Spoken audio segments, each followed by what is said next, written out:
Sino yung lalaking yun? Huwag kang tumigil, Emil. Gawin mo ang lahat para makita ang totoong anak ko. Eritera. Patay na daw yung Carmen. Pinabuntis ni Sir Gov noon. Maniwala sa kanya, Francis. Di mo alam, ako pa rin ang legal mong asawa. Ayok na, Tata! Gusto mo talaga sirain yung buhay mo? You can't hurt Tata anymore! Lumayas ka na, Bennett! Tapos na ang panggagamit mo sa amin! All's well, Margaret. At napakulong na rin natin yung nanlason sa'yo. No, mamita. They're innocent. James, ingat ka palagi, ha? Sorry, Tata, I have to go, ha? Hindi ako pwede malate sa flight ko to New York, eh. Sigurado ka bang kaya mo na mag-isa? Isa ka lang doon sa Amerika. Oo naman, Tata. Kailangan ko rin ng oras para mapag-isa. Tsaka nangyari na sa akin to dati, eh. Nalagpasan ko naman. Ngayon pa kaya? I hope na ikaw din. Sana maging masaya ka. Oo, magkamukha lang kayo ni Venice noon. Pero Tata, malayong-malayo ang ugali niyo. Eh, napakabait mo eh. That's why you deserve all the best in life. Tuloy mo lang yung pangarap mo.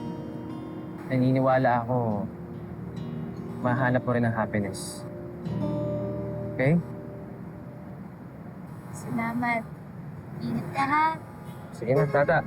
Hindi ako pwede malate. Okay, ingat ka palagi. Ingat ka din. Sige na. Bye. See you!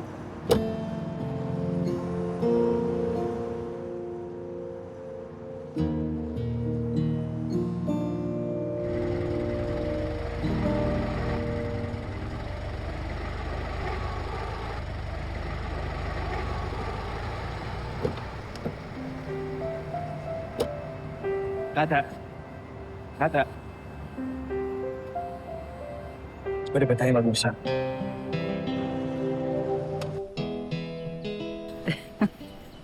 Sir Gov, Madam Dulce, Ma'am Margaret, andito po ang mga pulis. Sir Gov, lumabas na po ang arrest warrant laban kay Venice. Pinapunta ko na rin po yung mga tauhan ko sa bahay nila. Sasama kami dahil gusto namin makita ang pag-aresto sa babaeng yan. Sige po.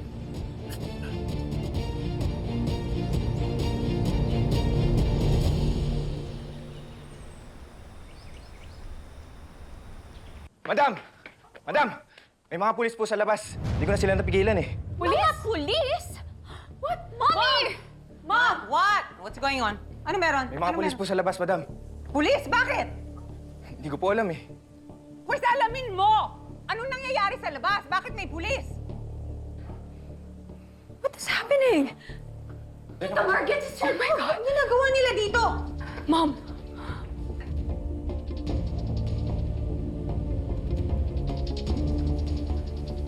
Miss Venice Hermoso, ikaw yung inaaresto sa mga kasong pagnanakaw ng relo ng mga palma, pagsabuatan sa pagnanakaw at paggugulo o unjust vexation. Anong pinagsasasabi ninyo? Ikaw ay may karapatang manahimik. Anumang sabihin mo ay maaaring gamitin laban sa iyo ng hukuman. Ikaw ay may karapatang magkaroon ng abogado habang iniimbestigahan. Kung hindi ka makakakuha ng abogado, isa ang itatalaga ng gobyerno para sa iyong nang walang bayad. Naintindihan mo ba ang iyong karapatan? Binintang mo kay Tata ang pagkakanakaw ng relos ni Vincent. Malakas nga ang kutob ko eh, na ikaw ang nagpalason sa akin. Margaret, magunos dili ka naman. Hindi magagawa ng anak ko yun. Nagkakamali ka. Isa ka ba? Papaimbestigahan kita! Kapag nalaman ko na may kinalaman ka sa pinagagagawa ng anak mo, mapakulong kita! Sir Gov, hindi ko magagawa ng anak ko to. Tita Margaret. Margaret, Mama, hindi ko po yun kayang gawin. Please, maniwala po kayo sa akin. Hindi kami ni Mami masasamang tao. Margaret. Don't call me Mama! Dakpan niyo na na! Dakpan niyo na na! no! Bitawan niyo ako! Wala ako! Ayaw ko kukunin ang anak ko! Iyasin kami ng pulis sa trabaho nila. No! Hindi! Hindi niyo kukunin ang anak ko! Hindi niyo kukunin ang anak ko! Hindi niyo siya kukunin! Dali!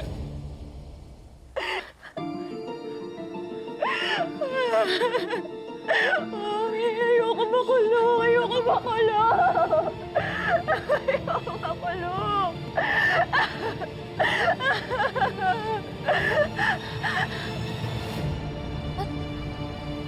Anong ginagawa mo dito? Paano mo nalamang nandito ako? Hey, Ningning. I begged her to tell me kung nasaan ka. Please, pakinggan mo lang ako.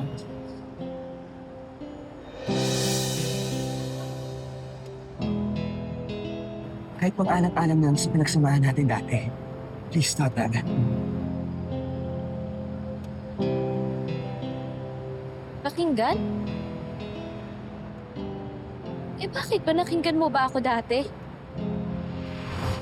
Ano to? Sir, kasi maniwala po, hindi ko alam paano napunta yung sabat ko. Wala talaga akong kinukuha. Trusted you. Nagmamukha po ko na iuro niyo po yung kaso kasi wala naman po kasalanan yung nanay ko. Tata, pwede ba tumigil ka na? Umamin na yung nanay mo na siya ang may kasalanan. So tell me, how could I possibly believe you? Eh, di ba nga, tinapon niyo lang ako pagtas niyo ako gamitin? At wala naman tayong pinagsamahan eh. Kung may pinagsamahan man tayo, tinapon ko na yun. Kaya Francis, wala tayong kaugnayan sa isa't isa. Wala tayong kailangan pag-usapan. Alam ko na ang totoo. At alam kong wala kang kinalaman sa paglason kay Mama. Gumising na si Mama at sinabi niya sa akin ang lahat. Alam ko na rin na wala kang kinalaman sa pagkuha ng relo ni Kuya Vincent. Gising na si Ma'am Margaret.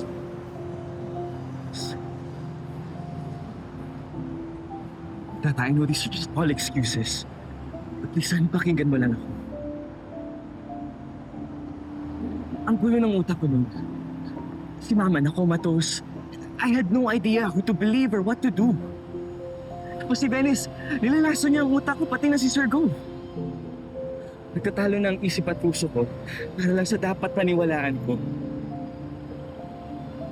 Sa maniwala ka o hindi, Tata, ikaw ang pinaniwalaan ko. That's why I went to your house. Mabait si Tata. Tinulungan niya kami dati.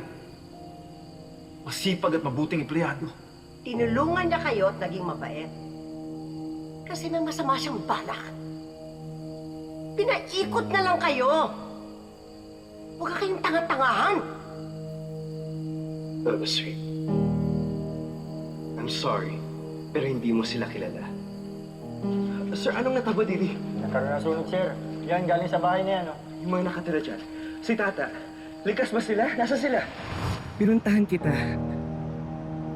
Pero nasunog na yung bahay ninyo. At pagdating ko doon, wala na kayo. Pero hinahanap kita. Hinahanap-hanap kita, Tata. Maniwala ka.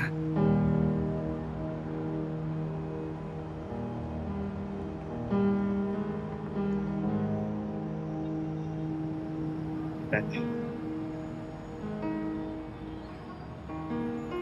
Ito ako ngayon para humingi ng tawad. Alam kong nakulong ang nanay mo dahil sa maraming na akong pagkakulang sa'yo, Tata. I should have been a man and I should have stood up for what was right. Kung ano man ang dapat. I'm so sorry. I'm so sorry.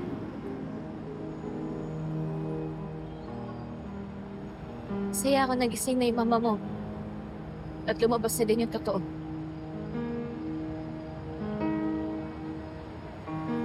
Pero huli na yung lahat.